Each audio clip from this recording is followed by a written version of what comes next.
Hey guys, it's been a very, very long day for me. I've been at Hopkins since 10:45 a.m.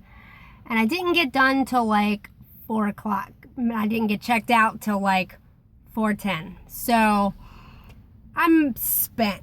So I'm going to try to update you the best I can without possibly maybe falling asleep while I'm talking. But anyway, so start off with my lung function is 90%, which is only down 2%, and that's good. I was honestly expecting it to be a lot lower, and it wasn't, so awesome for that.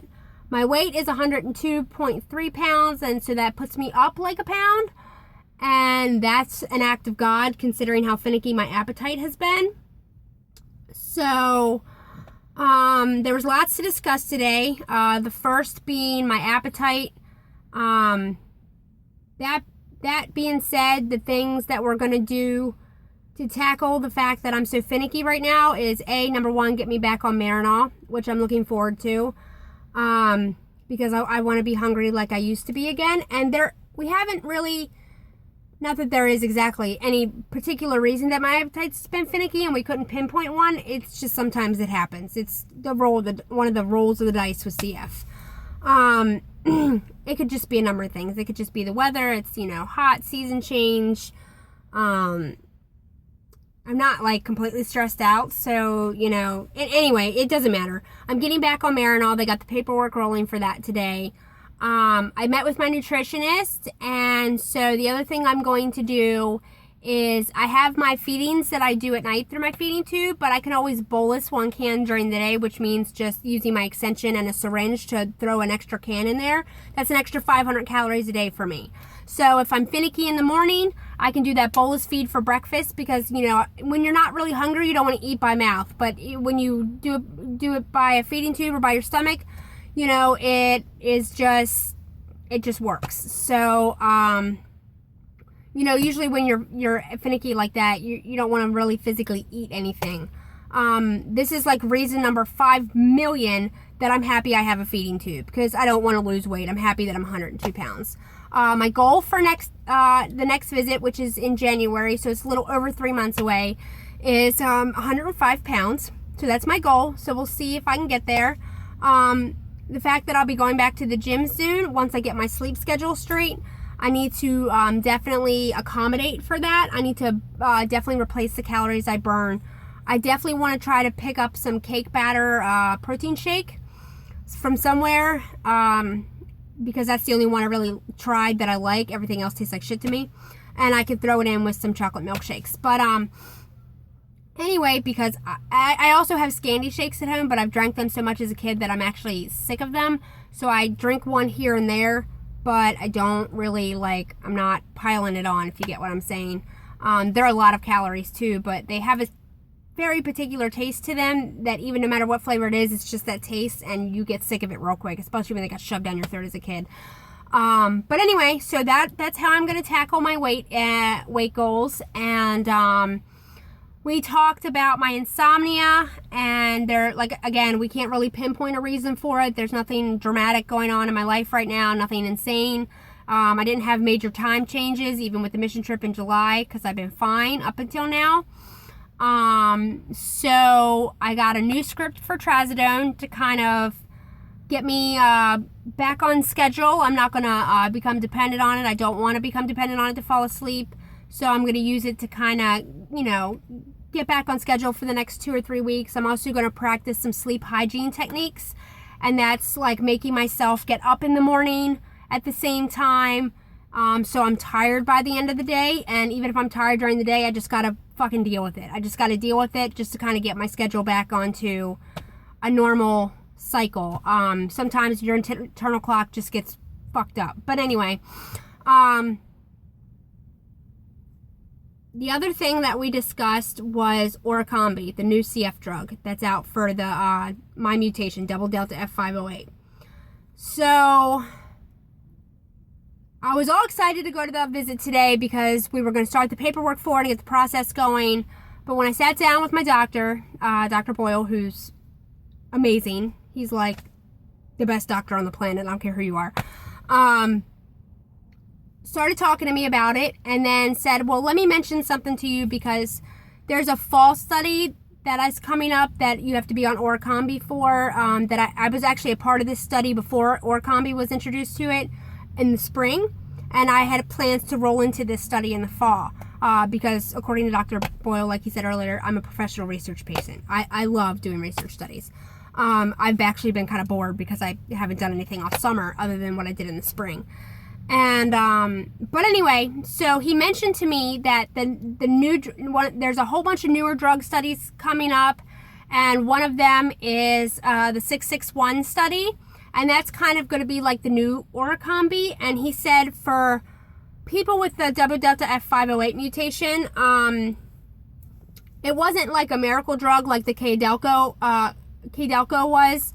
That was not the combination drugs. That was for a specific rare mutation, and it became like a miracle drug for them. When they did it for the combination for the Orakambi for my mutation, it increases your lung function by up to 3%, and you get lesser you can get lesser exacerbations and end up on IV meds less.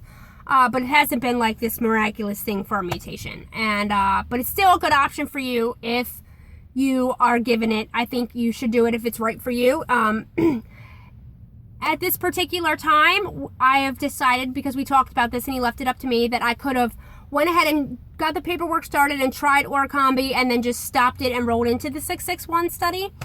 But since the study's starting in 2 months, I'm not going to put my doctors through the nightmare of fighting to get me Orakambi, and just to roll into this study and either not take it at all or stop it, and I have to be off of it for a month anyway. So it's basically pointless at this point. My lung function is 90%. I didn't have a significant drop. I'm not feeling sick. I'm almost coming up on a year of being IV med free. So at this point, I think the 661 study is going to be best for me. And I'm not going to disclose any details that I know about it yet because it hasn't started, and that's not my place. And sometimes you just can't talk about things. But if and when I do start the study, which I mean I'm probably going to, I will disclose what I can. So that's the path that I'm going to take right now. I think that's the best path for me, and Dr. Boyle agrees. And I'm happy about my decision for it. So, I mean, even though I was super excited to try Orakambi, I think that I'm in a position right now that it's not necessary. And if for some reason that the study gets pushed back by a few months, then I can go ahead and say, hey, I want to try Orakambi. Let's get the ball rolling, and then cross that bridge with the 661 study when it comes down the road. But as of right now, it's approximately 2 months, and it's just too close together for it even to be a bother to anybody else. Because we all know the insurance issues that Medicare and Medicaid, they like to play with my emotions and my doctor's emotions. So I'm not going to put them through that unless they have to. The other thing is I'm getting my annual lab work done Thursday, and I have to get another blood glucose tolerance test, basically a diabetes test, the 2-hour one, done on Thursday as well. I just scheduled the appointment. My blood sugar levels were normal for my last one, which is about a year ago, but my A1C is 6.5, which is high. It needs to be below about, I think, 5.7 usually is where they try to keep it below. And so I still have some glucose intolerance issues, and I know that because my blood sugar crashes a lot. It's definitely not as much as it used to. But the last time it crashed, I was in Disney, and every time it crashes now, my vision goes to shit, which is never a good thing. So I'm still at risk for CF-related diabetes, but it hasn't got there yet. I hope it never gets there because I will be the worst diabetic on the planet because everybody knows I love my carbs and my sugars and my sweets. And English. As a CF patient, we're on a specific high-fat, high-calorie, high-everything diet, and we can't really stop that diet just because we have diabetes. So when you cross that road, you kind of have to get your insulin to balance out your diet. It's a fucking nightmare, and I don't want to cross that bridge. But anyway, as of right now, I'm not crossing that bridge. I just have to go get another test done. Hopefully everything comes out fine. Hopefully my A1C has dropped a little bit. But we'll see how it goes. The last time I had my labs done, all my vitamin levels were fine. And so hopefully they're still fine. But we'll find out after I get everything done Thursday.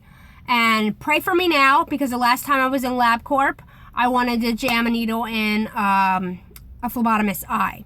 Because she didn't listen to me when it comes to my veins. And I am a professional patient because of having CF. I know my veins. I know what works and what doesn't.